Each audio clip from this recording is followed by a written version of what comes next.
बृहस्पतिवार व्रत कथा। भारतवर्ष में एक प्रतापी और दानी राजा राज्य करता था। वह नित्य गरीबों और ब्राह्मणों की सहायता करता था।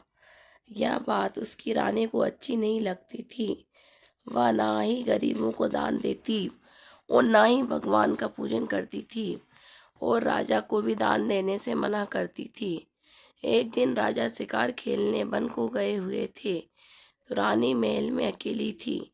उसी समय बृहस्पति देव साधु वेश में राजा के महल में भिक्षा लेने के लिए गए और भिक्षा मांगी। रानी ने भिक्षा देने से इनकार किया और कहा, हे साधु महाराज, मैं तो दान पुण्य से तंग आ गई हूँ। मेरा पति सारा धन लुटाते रहते हैं। मेरी इच्छा है कि हमारा धन नष्ट हो जाए, फिर न रहेगा बांस न बजेगी बांसुरी। साधु ने कहा, देवी तुम तो बड़ी विचित्र हो। धन संतान तो सभी चाहते हैं, पुत्र और लक्ष्मी तो पापे के घर भी होने चाहिए। यदि तुम्हारे पास अधिक धन है तो भूखों को भोजन दो, प्यासों के लिए प्याऊ बनवाओ, मुसाफिरों के लिए धर्मशालाएं खुलवाओ। जो निर्धन अपनी कुमारी कन्याओं का विवाह नहीं कर सकते उनका विवाह करा दो। ऐसे और कई काम में इनके करने से तुम्हारा यश लोक परलोक में फैलेगा। परंतु रानी पर उपदेश का कोई प्रभाव न पड़ा। वह बोली, महाराज आप मुझे कुछ न समझाएं। मैं ऐसा धन नहीं चाहती जो हर जगह बांटती फिरूं। साधु ने उत्तर दिया, यदि तुम्हारी ऐसी इच्छा है तो तथास्तु। तुम ऐसा करना कि बृहस्पतिवार को गल लीप कर पीली मिट्टी से अपना सिर धोकर स्नान करना, भट्टी चढ़ाकर कपड़े धोना। ऐसा करने से आपका सारा धन नष्ट हो जाएगा। इतना कहकर वह साधु महाराज वहां से आलोप हो गए। साधु के अनुसार कई बातों को पूरा करते हुए रानी को केवल 3 बृहस्पतिवार ही बीते थे कि उसकी समस्त धन संपत्ति नष्ट हो गई। भोजन के लिए राजा का परिवार तरसने लगा। तब एक दिन राजा ने रानी से बोला कि हे रानी, तुम यहीं रहो, मैं दूसरे देश को जाता हूँ, क्योंकि यहाँ पर सभी लोग मुझे जानते हैं, इसलिए मैं कोई छोटा काम नहीं कर सकता। ऐसा कहकर राजा प्रदेश चला गया। वहाँ वह जंगल से लकड़ी काट कर लाता और शहर में बेचता, अपना जीवन व्यतीत करने लगा। इधर राजा के प्रदेश जाते ही रानी और दासी दुखी रहने लगे। एक बार जब रानी और दासी को 7 दिन तक बिना भोजन के रहना पड़ा तो रानी ने अपनी दासी से कहा कि हे दासी, पास ही के नगर में मेरी बहन रहती है, वह बड़ी धनवान है, तू उसके पास जा और कुछ ले आ ताकि थोड़ी बहुत गुजर बसर हो जाए। दासी रानी की बहन के पास गई। उस दिन गुरुवार था और रानी की बहन उस समय बृहस्पतिवार व्रत की कथा सुन रही थी। दासी ने रानी की बहन को अपनी रानी का संदेश दिया, लेकिन रानी की बड़ी बहन ने कोई उत्तर नहीं दिया। जब दासी को रानी की बहन से कोई उत्तर नहीं मिला तो वह बहुत दुखी हुई और उसे क्रोध भी आया।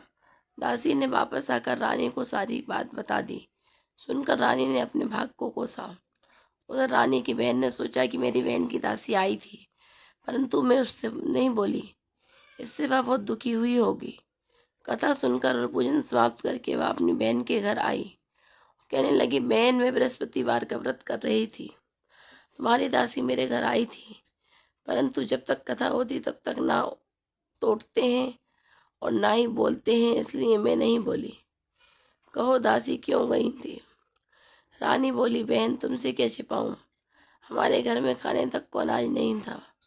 ऐसा कहते कहते रानी की आंखें भर आईं। उसने दासी समेत पिछले 7 दिनों से भूखे रहने तक की बात अपनी बहन को विस्तार पूर्वक सुना दी। रानी की बहन बोली, देखो बहन, भगवान बृहस्पति देव सबकी मनोकामना पूर्ण करते हैं। देखो शायद तुम्हारे घर में अनाज रखा हो। पहले तो रानी को विश्वास नहीं हुआ, पर बहन के आग्रह करने पर उसने अपनी दासी को अंदर भेजा तो उससे सचमुच अनाज से भरा एक घड़ा मिल गया। यह देखकर दासी को बड़ी हैरानी हुई।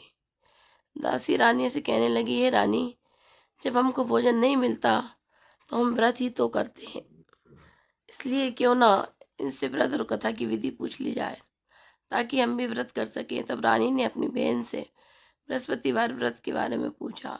उसकी बहन ने बताया, बृहस्पतिवार के दिन व्रत में चने की दाल और मुनक्का से विष्णु भगवान का केले की जड़ में पूजन करें तथा दीपक जलाएं, व्रत कथा सुने और पीला भोजन ही करें। इससे बृहस्पति देव प्रसन्न होते हैं। और व्रत और पूजन विधि बताकर रानी की बहन अब अपने घर को लौट गई। 7 दिन के बाद जब गुरुवार आया तो रानी और दासी ने व्रत रखा। गुड़साल में जाकर चना और गुड़ लेकर आई। फिर उससे केले की जड़ की तथा विष्णु भगवान का पूजन किया। अब पीला भोजन कहाँ से आए, इस बात को लेकर दोनों बहुत दुखी थे। चूंकि उन्होंने व्रत रखा था, इसलिए बृहस्पति देव उनसे प्रसन्न थे। इसलिए वे एक साधारण व्यक्ति का रूप धारण करके 2 थालों में सुंदर पीला भोजन दासी को दे गए। भोजन पाकर दासी प्रसन्न हुई। फिर रानी के साथ मिलकर भोजन ग्रहण किया। उसके बाद वे सभी गुरुवार को व्रत और पूजन करने लगे। बृहस्पति भगवान की कृपा से उनके पास फिर से धन संपत्ति आ गई। परंतु रानी फिर से पहले की तरह आलस्य करने लगी। तब दासी बोली, देखो रानी, तुम पहले भी इस प्रकार आलस्य करती थी। तुम्हें धन रखने में कष्ट होता था, इस कारण सभी धन नष्ट हो गया था। और अब जब भगवान बृहस्पति की कृपा से धन मिला तो तुम्हें फिर से आलस्य होता है। रानी को समझाते हुए दासी कहती है कि बड़ी मुसीबतों के बाद हमने यह धन पाया है, इसलिए हमें दान पुण्य करना चाहिए। भूखे मनुष्यों को भोजन कराना चाहिए और धन को शुभ कार्यों में खर्च करना चाहिए, जिससे तुम्हारे कुल का यश बढ़ेगा, स्वर्ग की प्राप्ति होगी और पितृ प्रसन्न होंगे। दासी की बात मानकर रानी अपना धन शुभ कार्यों में खर्च करने लगी, जिससे पूरे नगर में उसका यश फैलने लगा। एक दिन राजा दुखी होकर जंगल में एक पेड़ के नीचे आसन जमा कर बैठ गया। वह अपनी दशा को याद करके व्याकुल होने लगा। बृहस्पतिवार का दिन था। एकाएक उसने देखा कि निर्जन वन में एक साधु प्रकट हुए। वह साधु वेश में स्वयं बृहस्पति देवता थे। लकड़हारे के सामने आकर बोले, हे लकड़हारे, इस सुनसान जंगल में तो चिंता मग्न हो क्यों बैठा है? लकड़हारे ने दोनों हाथ जोड़कर प्रणाम किया और उत्तर दिया, महात्मा जी, आप सब कुछ जानते हैं, मैं क्या कहूँ? यह कहकर रोने लगा और साधु को अपनी आत्मकथा सुनाई। महात्मा जी ने कहा, तुम्हारी स्त्री ने बृहस्पति के दिन बृहस्पति भगवान का निरादर किया है, जिसके कारण रुष्ट होकर उन्होंने तुम्हारी यह दशा कर दी। अब तुम चिंता को दूर करके मेरे कहने पर चलो तो तुम्हारे सब कष्ट दूर हो जाएंगे और भगवान पहले से भी अधिक संपत्ति देंगे। तुम बृहस्पति के दिन कथा किया करो। 2 पैसे के चने मुनक्का लाकर उसका प्रसाद बनाओ और शुद्ध जल से लोटे में शक्कर मिलाकर अमृत तैयार करो। कथा के पश्चात अपने सारे परिवार और सुनने वाले प्रेमियों में अमृत और प्रसाद बांटकर आप भी ग्रहण करो। ऐसा करने से तुम्हारी सब मनोकामनाएं पूरी करेंगे। साधु के ऐसे वचन सुनकर लकड़हारा बोला, हे प्रभु, मुझे लकड़ी बेचकर इतना पैसा नहीं मिलता जिससे भोजन के उपरांत कुछ बचा सकूं। मैंने रात्रि में अपनी स्त्री को व्याकुल देखा है। मेरे पास कुछ भी नहीं जिससे मैं उसकी खबर मंगा सकूं। साधु ने कहा, हे लकड़हारे, तुम किसी बात की चिंता मत करो। बृहस्पति के दिन तुम रोजाना की तरह लकड़ियां लेकर शहर को जाओ। तुमको रोज से दुगना धन प्राप्त होगा, जिससे तुम भली भांति भोजन कर लोगे तथा बृहस्पति देव की पूजा का सामान भी आ जाएगा। इतना कहकर साधु अंतर ध्यान हो गए। धीरे धीरे समय व्यतीत होने पर फिर वही बृहस्पतिवार का दिन आया। लकड़हारा जंगल से लकड़ी काटकर किसी शहर में बेचने गया। उसे उस दिन और दिन से अधिक पैसा मिला। राजा ने चना गुड़ आदि लाकर गुरुवार का व्रत किया। उस दिन से उसके सभी कलेश दूर हुए। परंतु जब दोबारा गुरुवार का दिन आया तो बृहस्पतिवार का व्रत करना भूल गया। इस कारण बृहस्पति भगवान उससे नाराज हो गए। उस दिन उस नगर के राजा ने विशाल यज्ञ का आयोजन किया तथा शहर में यह घोषणा करा दी कि कोई भी मनुष्य अपने घर में भोजन न बनावे, न आग जलावे। समस्त जनता मेरे यहाँ भोजन करने आवे। इस आज्ञा को जो न मानेगा उसे फांसी की सजा दी जाएगी। इस तरह की घोषणा संपूर्ण नगर में करवा दी गई। राजा की आज्ञा अनुसार सभी लोग भोजन करने गए, लेकिन लकड़हारा कुछ देर से पहुंचा। इसलिए राजा उसको अपने साथ घर ले गए और ले जाकर भोजन करा रहे थे। रानी की दृष्टि उस खूंटी पर पड़ी जिस पर उसका हार लटका हुआ था। वहाँ पर दिखाई नहीं दिया। रानी ने निश्चय किया कि मेरा हार इस मनुष्य ने चुरा लिया है। उसी समय सिपाहियों को बुलाकर उसको कारागार में डलवा दिया। जब लकड़हारा कारागार में पड़ गया और बहुत दुखी होकर विचार करने लगा कि न जाने कौन से पूर्व जन्म के कर्म से मुझे यह दुख प्राप्त हुआ है, और उसी साधु को याद करने लगा कि जो कि जंगल में मिला था। उसी समय तत्काल बृहस्पति देव साधु के रूप में प्रकट हुए और उसकी दशा को देखकर कहने लगे, अरे मूर्ख, तूने बृहस्पति देव की कथा नहीं करी, इस कारण तुझे दुख प्राप्त हुआ। अब चिंता मत कर, बृहस्पतिवार के दिन कारागार के दरवाजे पर 4 पैसे पड़े मिलेंगे, उनसे तू बृहस्पति देव की पूजा करना, तेरे सभी कष्ट दूर हो जाएंगे। बृहस्पति के दिन उसे 4 पैसे मिले। लकड़हारे ने कथा कही। उसी रात्रि को बृहस्पति देव ने उस नगर के राजा को स्वप्न में कहा, हे राजा, तुमने जिस आदमी को कारागार में बंद कर दिया है वह निर्दोष है, वह राजा है, उसे छोड़ देना। रानी का हार उसी खूंटी पर लटका है, अगर तू ऐसा नहीं करेगा तो मैं तेरे राज्य को नष्ट कर दूंगा। इस तरह रात्रि के स्वप्न को देखकर राजा प्रातःकाल उठा और खूंटी पर हार देखकर लकड़हारे को बुलाकर क्षमा मांगी तथा लकड़हारे को योग्य सुंदर वस्त्र आभूषण देकर विदा कर दिया। बृहस्पति देव की आज्ञा अनुसार लकड़हारा अपने नगर को चल दिया। राजा जब अपने नगर के निकट पहुंचा तो उसे बड़ा आश्चर्य हुआ। नगर में पहले से अधिक बाग, तालाब, कुएं तथा बहुत सी धर्मशाला, मंदिर आदि बन गई हैं। राजा ने पूछा, यह किसका बाग और धर्मशाला है? तब नगर के सब लोग कहने लगे कि यह सब रानी और बांदी के हैं। तो राजा को आश्चर्य हुआ और गुस्सा भी आया। जब रानी ने यह खबर सुनी कि राजा आ रहे हैं तो उन्होंने बांदी से कहा कि हे दासी, देख, राजा हमको कितनी बुरी हालत में छोड़ गए थे, हमारी ऐसी हालत देखकर वह लौट न जाए, इसलिए तू दरवाजे पर खड़ी हो जा। आज्ञा अनुसार दासी दरवाजे पर खड़ी हो गई। राजा आए तो उन्हें अपने साथ लेवा लाई। तब राजा ने क्रोध करके अपनी रानी से पूछा कि यह धन तुम्हें कैसे प्राप्त हुआ? तब उन्होंने कहा, हमें यह सब धन बृहस्पति देव के इस व्रत के प्रभाव से प्राप्त हुआ। राजा ने निश्चय किया कि 7 रोज बाद तो सभी बृहस्पति देव का पूजन करते हैं, परंतु मैं प्रतिदिन दिन में 3 बार कहानी तथा रोज व्रत किया करूँगा। अब हर समय राजा के दुपट्टे में चने की दाल बंधी रहती तथा दिन में 3 बार कहानी कहता। एक रोज राजा ने विचार किया कि चलो अपनी बहन के यहाँ हो आवे। इस तरह निश्चय कर राजा घोड़े पर सवार हो अपनी बहन के यहाँ को चलने लगा। मार्ग में उसने देखा कि कुछ आदमी एक मुर्दे को लिए जा रहे हैं। उन्हें रोककर राजा कहने लगा, अरे भाइयों, मेरी बृहस्पति देव की कथा सुन लो।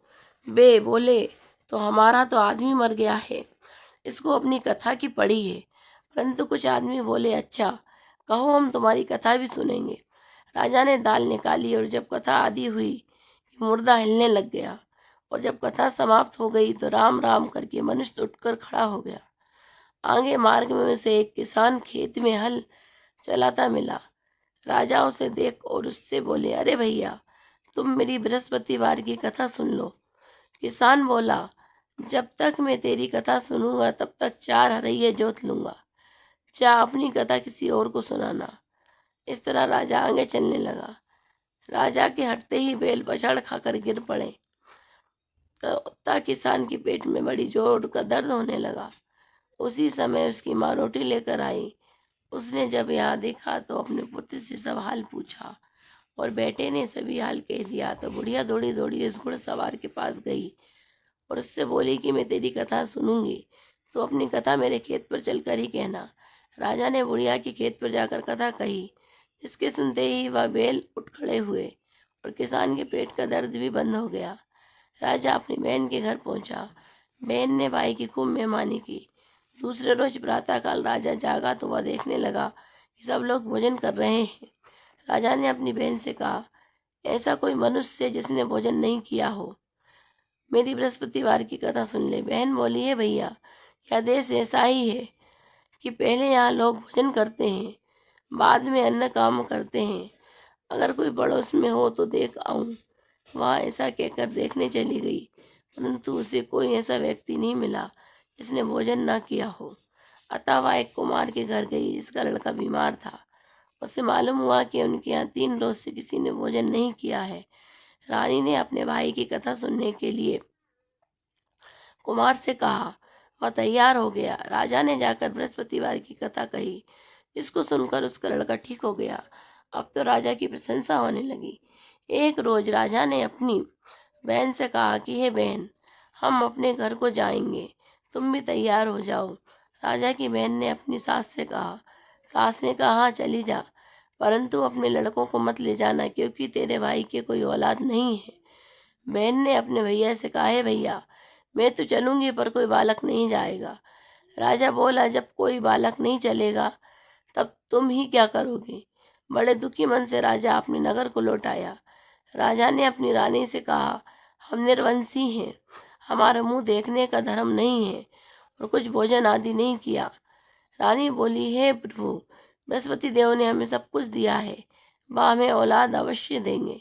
उसी रात को बृहस्पति देव ने राजा से स्वप्न में कहा, हे राजा, उठ, सभी सोच त्याग दे, तेरी रानी गर्भ से है। राजा की यह बात सुनकर बड़ी खुशी हुई। 9वें महीने में उसके गर्भ से एक सुंदर पुत्र पैदा हुआ। तब राजा बोला, हे रानी, स्त्री बिना भोजन के रह सकती है, पर बिना कहे नहीं रह सकती। जब मेरी बहन आवे तो मुझसे कुछ कहना मत। रानी ने सुनकर हाँ कर दिया। जब राजा की बहन ने यह शुभ समाचार सुना तो वह बहुत खुश हुई तथा बधाई लेकर अपने भाई के यहाँ आई। तभी रानी ने कहा, घोड़ा चढ़कर तो नहीं आई, गधा चढ़ी आई। राजा की बहन बोली, भाभी, मैं इस प्रकार न कहती तो तुम्हें औलाद कैसे मिलती? बृहस्पति देव ऐसे ही हैं, जिसके मन में कामनाएं हैं सभी को पूर्ण करते हैं।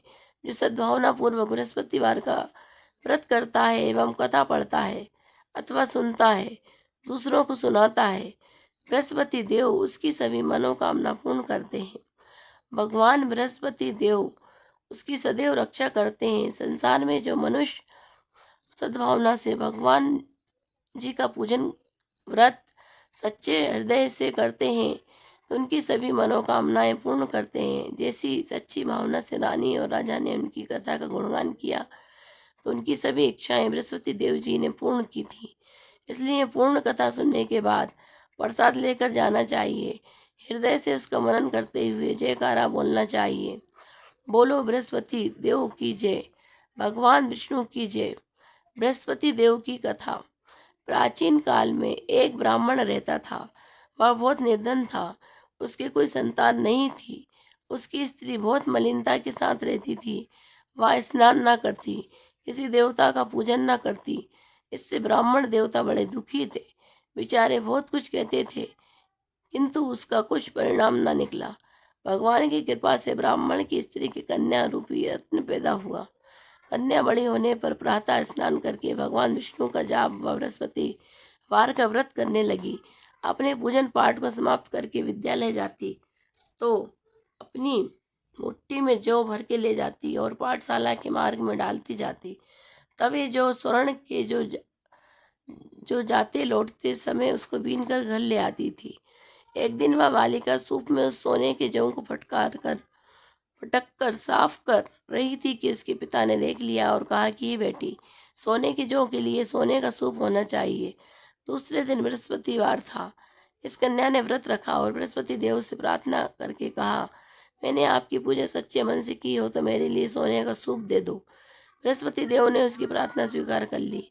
रोजाना की तरह वह कन्या जो फैलाती हुई जाने लगी। जब लौटकर जो बीन रही थी तो बृहस्पति देव की कृपा से सोने का सूप मिला। उसे वह घर ले आई और उसमें जौ साफ करने लगी, परंतु उसकी माँ का वही ढंग रहा। एक दिन की बात है कि वह कन्या सोने के सूप में जौ साफ कर रही थी। उस समय उस शहर का राजपुत्र वहां से होकर निकला। इस कन्या के रूप और कार्य को देखकर मोहित हो गया तथा अपने घर जाकर भोजन तथा जल त्याग कर उदास होकर लेट गया। राजा को इस बात का पता लगा तो अपने प्रधानमंत्री के साथ उसके पास गए और बोले, हे बेटा, तुम्हें किस बात का कष्ट है? किसी ने अपमान किया है अथवा और कारण हो सो कहो, मैं वही कार्य करूँगा जिससे तुम्हें प्रसन्नता हो। अपने पिता की राजकुमार ने बातें सुनी तो वह बोला, मुझे आपकी कृपा से किसी बात का दुख नहीं है। किसी ने मेरा अपमान नहीं किया है, परंतु मैं उस लड़के से विवाह करना चाहता हूँ जो सोने के सूप में जौ साफ कर रही थी। यह सुनकर राजा आश्चर्य में पड़ा और बोला, हे बेटा, इस तरह की कन्या का पता तुम ही लगाओ, मैं उसके साथ तेरा विवाह अवश्य करवा दूंगा। राजकुमार ने उस लड़की के घर का पता बतलाया। तब मंत्री उस लड़की के घर गए और ब्राह्मण देवता को सभी हाल बतलाया। ब्राह्मण देवता राजकुमार के साथ अपनी कन्या का विवाह करने के लिए तैयार हो गए तथा विधि विधान के अनुसार ब्राह्मण की कन्या का विवाह राजकुमार के साथ हो गया। कन्या के घर से जाते ही पहले की भांति उस ब्राह्मण देवता के घर में गरीबी का निवास हो गया। अब भोजन के लिए भी अन्न बड़ी मुश्किल से मिलता था। एक दिन दुखी होकर ब्राह्मण देवता अपनी पुत्री के पास गए। बेटी ने पिता की दुखी अवस्था को देखा और अपनी माँ का हाल पूछा। तब ब्राह्मण ने सभी हाल कहा। कन्या ने बहुत सदन देकर अपने पिता को विदा कर दिया। इस तरह ब्राह्मण का कुछ समय सुखपूर्वक समय व्यतीत हुआ। कुछ दिन बाद फिर वही हाल हो गया। ब्राह्मण फिर अपनी कन्या के यहाँ गया और सारा हाल कहा तो लड़की बोली, हे पिताजी, आप माताजी को यहाँ लेवा लाओ, मैं उन्हें विधि बता दूंगी जिससे गरीबी दूर हो जाए। वह ब्राह्मण देवता अपनी स्त्री को साथ लेकर पहुंचे तो अपनी माँ को समझाने लगी, है माँ, तुम प्रातःकाल प्रथम स्नान आदि करके विष्णु भगवान का पूजन करो तो सब दरिद्रता दूर हो जाएगी। परंतु उसकी माँ ने एक भी बात नहीं मानी और प्रातःकाल उठकर अपनी पुत्री के बच्चों की जूठन को खा लिया। इससे उसकी पुत्री को भी बहुत गुस्सा आया और एक रात को कोठरी से सभी सामान निकाल दिया और अपनी माँ को उसमें बंद कर दिया। प्रातःकाल उसे निकाला तथा स्नान आदि करा के पाठ करवाया तो उसकी माँ की बुद्धि ठीक हो गई। फिर प्रत्येक बृहस्पतिवार को व्रत रखने लगी। इस व्रत के प्रभाव से उसके माँ बाप बहुत ही धनवान और पुत्रवान हो गए और बृहस्पति देव जी की कृपा से इस लोक के सुख भोग कर स्वर्ग को प्राप्त हुए। सब बोलो विष्णु भगवान की जय, बोलो बृहस्पति देव की जय। इस प्रकार के वीडियो को देखने के लिए हमारे चैनल को लाइक एवं सब्सक्राइब करें।